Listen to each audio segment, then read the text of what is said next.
Eto talagang administrasyon ni Bongbong Marcos, gagawin ang lahat para lang hindi makaupo itong si Vice President Sara Duterte bilang presidente sa 2028. Biruin nyo, pati pagkuha ng foreign survey company, ginagawa nila para mahati yung boto na makukuha ni Sara Duterte.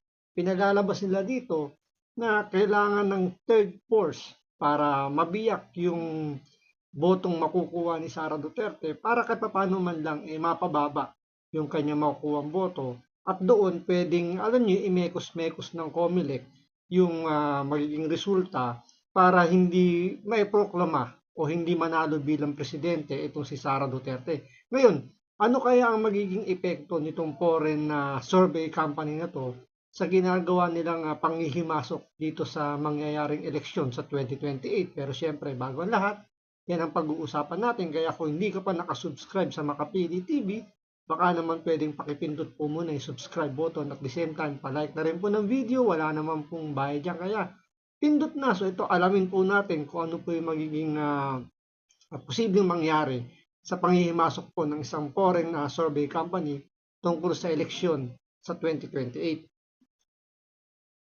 Prof, ano pong masasabi ninyo dito sa pag-usbong ng sinasabi nilang third force sa paparating na 2028 presidential elections? Meron po kasing isang banyaga, no, na sinasabing political strategist din na nagsasabi na kung patuloy daw na mag-aaway-away ang Marcos at Duterte, posible raw na may third force na lilitaw at mananalo sa 2028. Yung posibleng lilitaw, nag-a-agree ako doon. Yung posibleng mananalo, hindi ako nag-a-agree doon. Kasi kailangan mong tingnan kung three groups yan, three yung sinabi nga, third force, no? So isang para sa administrasyon, isa na para kay Vice Presidente, at isa siguro yung iba't ibang kulay, no? Ang una diyan, napakahalaga na tingnan yung endorsement ng kasalukuyang nakaupo.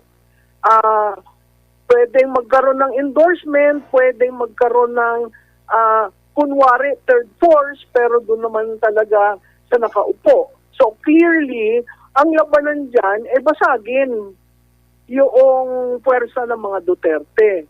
Kung titingnan mo ang numero, at sana yung dayuhan na yan ay tiningnan ang numero, ang enduring Duterte base ay nasa 30%. Kung titingnan mo si Vice Presidente Duterte, nagsimula yan na very high ng 60, bumaba hanggang sa kasalukuyan ay nasa pagitan ng 30 to 35%. Okay? So ibig sabihin yan, yung 35% yung high, ang low niya is 30. Yung high na 35%, magkakaroon ng 65 na paghahatian ng dalawa. No? Ako ang nakikita ko, magkakaroon lamang ng third force under the blessing ng administrasyon, ng Marcos Group, para basagin yung ang tawag ko doon, enduring base of the Dutertes. Yun ay manggagaling sa Visayas at Mindanao, Central Visayas at yung buong Mindanao, at siguro ilang patches sa Region 3 at Region 4A. So paano ka makakakuha ng third force na hindi endorsed o pinatakbo ng administrasyon? Kasi ang administrasyon nasa Northern Luzon. So kung titingnan mo yung mathematics, magkakaroon lamang ng third force kung talagang sinadya nitong administrasyon na ito na magkaroon ng puwersang pangatlo para basagin si BP. Opo. Maganda yung punto doon kasi sino nga naman yung matinong tao ngayon yung pupusta or pwedeng magpondo, tumulong dito kay Bongbong Marcos, magpa-endorse bilang presidente dito kay Bongbong Marcos, sa survey negative na yung kaya nakukuhang numero. So ibig sabihin, mahigit pa sa karamihan yung talagang ayaw kay Bongbong Marcos, kahit siguro mga loyalista sa kanya, mga, alam niyo yun, mga vlogger niya, umaayaw sa kanya, negative eh. So, ibig sabihin, wala nang naniniwala sa kanya. Yun nga lang, meron pa rin kakaunti, siguro dahil nga sa nakukuwang monthly dues na ibinibigay ng administrasyon dun sa mga vlogger na yun. Ngayon, yung 65% na yun, posible pa yung kasing yung diskarte nga nila na pwede kasi nga kung yung 35% makuha dun sa remaining kasi 35% daw yung kay BP Sara, di ba? So may matitirang at least mga ganung porsyento pa rin, 65. Kailangan makuha ni Bongbong Marcos yung kaya magpapasok sila ng third force para if ever nga na hindi na dahil nga negative si Bongbong Marcos, at least yung third force, yun yung makakuha ng 65%. So, pwedeng tumalo kay Vice President Sara Duterte. Pero kung titingnan mo naman as a whole yung botohan, yung Mindanao tsaka Visayas, almost na yan, Duterte na yan, sureball yan. So, ang pinagtatalo na lang dito yung Luzon. Sa Luzon, hati pa yan. So, medyo malabo na talaga yung kahit pa magbigay ng endorsement si Bongbong Marcos, medyo malipis na talaga yung kanilang magiging tsansa. Kaya nga yung pinaka drastic move nila rito, yung pinaka last option nila rito, mag-unite yung mga Dilawan, mga Tingkiawa, yung mga sympathizer ng NPA, mga loyalista. So, sila yung dating mga nagsisiraan, yung mga dating isinusuka yung isa't isa. Ngayon, sila mismo nagtitikiman ng kanilang mga sinuka para talunin lang ito si Vice President Sara Duterte. Opo, pero di ba ma'am sa PR strategy, merong tinatawag na PR balloon. Parang PR balloon to ma'am eh. Tingin po ninyo ma'am. Trial balloon? Trial balloon, I mean. Oo. Pero nakakatawa kasi isa pang dayuhan ang nagsabi ng ganon. So, ibig mo bang sabihin yung dayuhan na yon mas alam niya ang politika ng Pilipinas? Kaya ako nagulat na biglang umapir yun at nagsalita out of the blue. So, ano yung kino-condition nila na magkakaroon ng pangatlong puwersa? At yun ay magiging totoo lamang pag yung incumbent, dahil mahina siya, sabihin, o sige, kayo mag-pretend kayo as a separate force, pero ako ang popondo sa inyo. So, napakahirap yan kasi ang desisyon ng presidente one-on-one. Nakita naman natin nung huling eleksyon, no? Siguro kahit nung simula 2010, 2016, 2022, hindi na lang tayo nalilimit sa one-on-one eh. At most, may average na 5 na tumatakbo. Pero pag tinitingnan mo, makikita mo na may role ito, pinatakbo lang ito para sa ganon. So kung sino yung malakas, ano ang paraan mo para i-weaken yung malakas? Kung hindi kaya ng incumbent, yung equity of the incumbent kasi napakahirap nun. Sinong i-endorse niya? Kung ang kanyang trust rating ganyan na nasa negative na, no? So kukuha siya ng another in the guise na ito yung third force. Sa Pilipinas, walang third force ang lumulusot. Ang nangyayari niyan, very dominant, sino yung majority at sino yung opposition. Ang problema dito, medyo kakambyo tayo ng konti na sinabi ni Professor na wala raw third force na nakalusot pa sa history. Pero sa tingin ko meron. Walang iba kundi si Pangulong Duterte. Kasi during that time, di ba, siyempre administrasyon si Pinoy. At ang kanyang manok si Mar Rojas. Tapos opposition, yung mga kalaban ng mga Aquino, di ba? Si Binay. Medyo maaga lang yung pag-declare ni Binay, kaya nangyari, dinali sila ng dinali ni Trillanes, mga grupo ni Trillanes. So, nasira yung pangalan ni Binay. Diba, tinagtadamba ng demanda ng kaso. Ngayon, ito yung third force, yung kay Pangulong Duterte. Yan ang hindi kasi nila na-predict. Nakakala nila isang mayor from Davao na nobody, parang ganun. Biglang umangat. So, hindi nila nabasa yun. Ngayon, ito yung ginagamit na diskarte ngayon ng administrasyon ni Bongbong Marcos na baka sakaling maulit-uli na may isang third force na lumusot na mangyaring ginawa ni Pangulong Duterte, which is, di ba, andyan yung Marcos, yung BBM, tapos Duterte. Kasi pinalalabas nila, awayan lang ng dalawang pamilya, Duterte and Marcos. Pero merong isang sumisingit dyan, yung mga sympathizer, mga Dilawan, mga Tingkyawa. Pero lumalabas pa may isang third party pang ilalabas sila rito.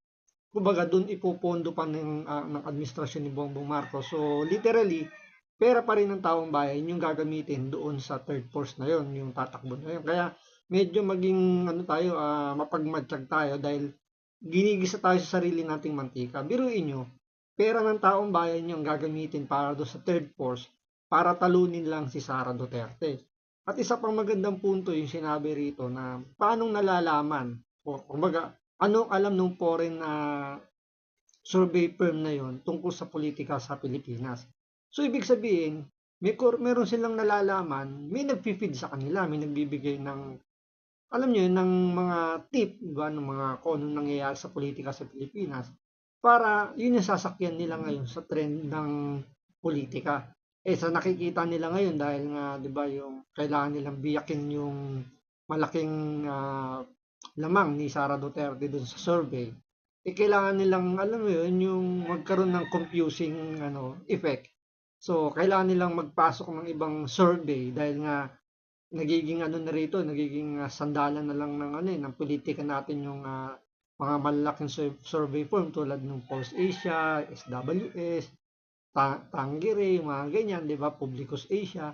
Ngayon, kailangan nila magpasok ng foreign. Kasi mga Pilipino ngayon, kapag sinabing foreign na isang banyaga, parang mas binibigyan nila ng kredibilidad.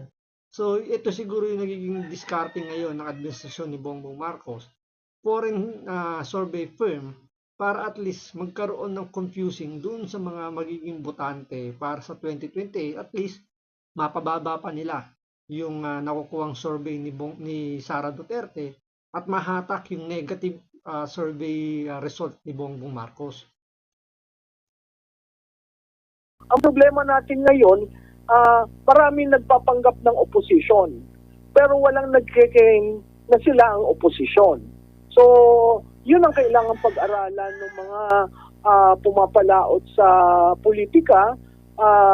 Yung endorsement factor ni Mr. Marcos, kung meron nga, ano ang bailiwick strength ng mga Duterte, at saka dyan sa third force o pangatlong puwersa ang pinag-uusapan, hindi pa nilang nilalagay anong impact ni PRRD. Sa aking pananaw, may impact yan. May impact yan kung siya ay hindi babalik sa Pilipinas, may impact yan kung dahil sa edad, nagkaroon ng problema, no? So may impact yan. Ang problema, ganitong kaaga, no? Wala pa yung required na 18 months na pagtatrabaho para sa isang presidential campaign or national campaign, maaga ang pasok ng politika. Maaga rin ang pasok ng pairing, kung ano-ano ng pairing, hindi ko maintindihan. Maaga rin ang pasok ng baliktaran. Yung dating ayaw kay Marcos, ngayon ay sila sumasanib dun sa bubong ng Marcos. Maaga rin ang paggiba kay Vice Presidente Duterte. Bakit ginigiba?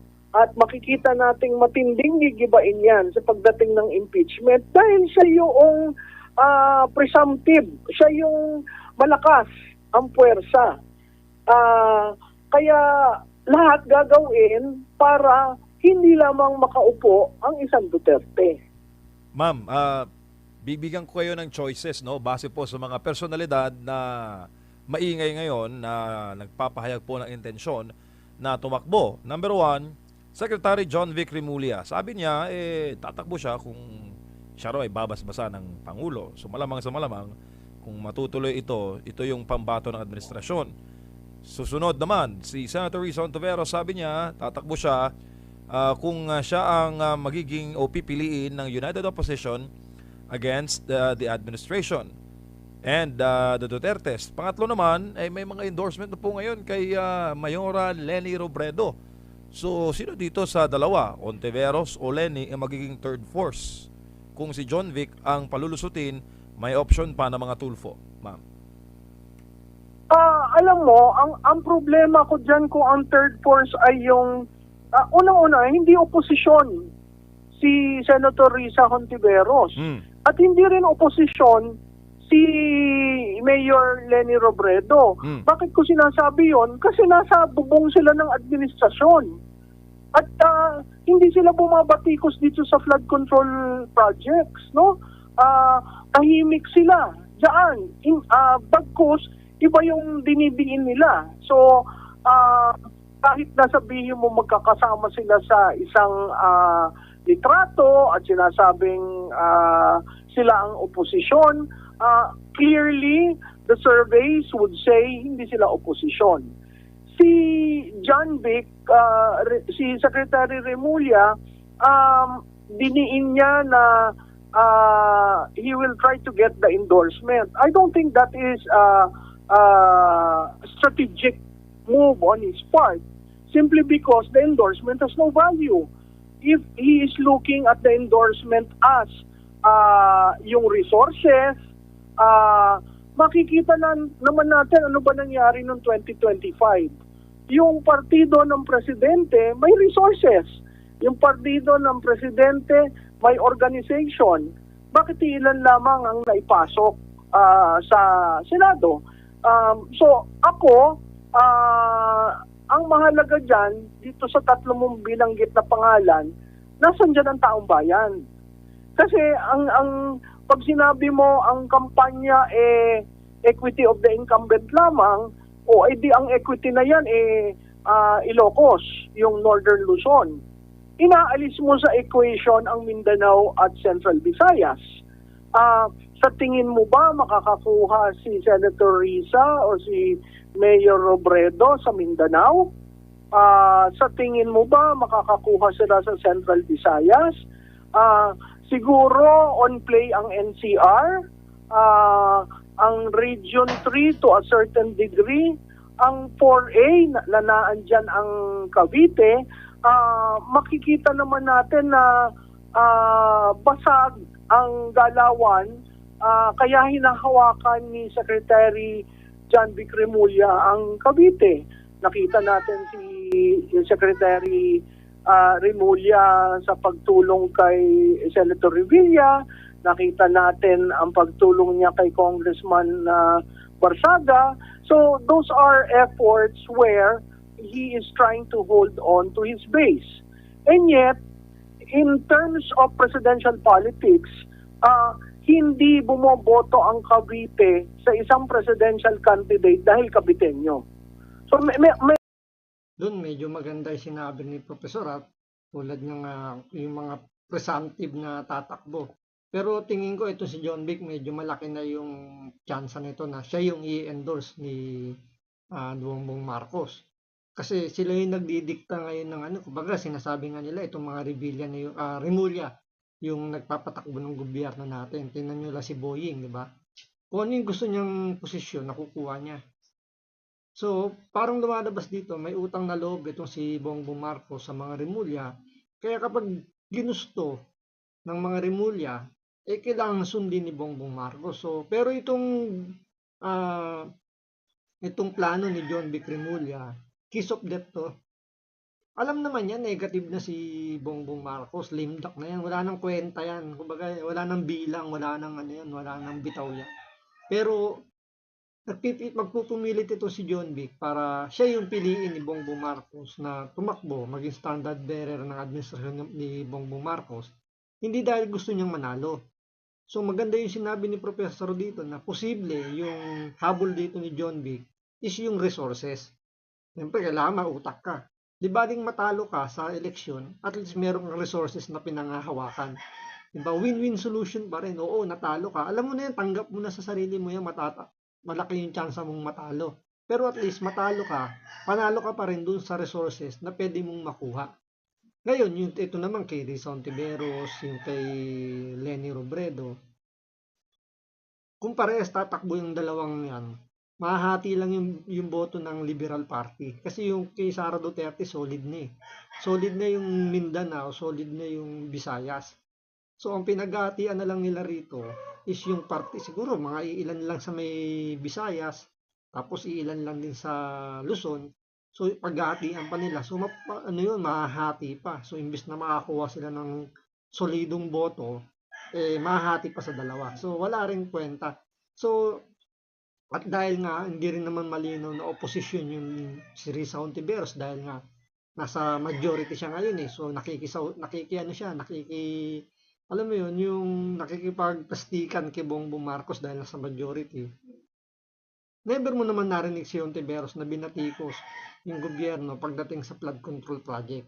Considering trillion of pesos na yung ninanakaw dyan. Pero ang hinahabol lang nila rito is 125 million na confidential funds ni Sara Duterte. So makikita nyo rito yung kahipokrituhan ng mga dilawan. So, at nakikita na rin naman ng kababayan natin kung paano lumaro itong mga Liberal Party na kaya nila makipagplastikan kay Bongbong Marcos para lang makabalik sila sa pwesto sa gobyerno. So talagang matindi yung pangangailangan nila rito para gibain talaga si Sara Duterte dahil hawak na nga ng mga Duterte yung Mindanao at Visayas. At ang isang magandang factor nga doon na nasabi nga ni Professor dito na wala nang bilang itong si Bongbong Marcos. Yung nakaraang senatorial election, di ba, na iilan lang yung naipasok ni Bongbong Marcos kasi nga kamalasan na yung nabibitbit ni Bongbong Marcos. So yung kamalasan na yan, magkukontinue yan sa darating na presidential election. So merong mga historical trends at merong mga demographics na kailangang pag-aralan. Ang sigurong nabubukod tangi ay yung pagkuha ng akbayan na maraming seats sa party list. Yun ang bago, no? At makikita natin na ipanalo niya ang mga kandidato niya sa party list at lumaki ang representation. Yun siguro ang adbantahe ng isang Senator Risa Hontiveros. Sinabi kasi ma'am ng political analyst na Banyaga na yung third force daw ay maaring isang alkalde na maglalahad ng option sa pamamahala. Sino mga alkalde ngayon? Si Mayoral Leni Robredo. That would champion transparency and champion anti-corruption. Mahalaga daw yun, sabi nung Banyaga, ma'am. Tama naman yun, mahalaga yun, no? Pero makikita mo, kahit yung analysis niya, trial balloon. Ang sense ko, kumuha sila ng foreigner, neutral, para sabihin yon at magka-interest yung sinabing mayor, no? Para ka umangat after one term, hindi ko nakikitang gagawin yan ni Mayor Robredo simply because paano mo itatapat yan sa kwento ng Davao City? Diba? Hindi naman pwede sabihin, ito yung nagawa ko sa Naga City na 3 taon lamang at recently nagkomentaryo nga siya na naiipit siya sa mga pondong hindi umaabot sa kanila.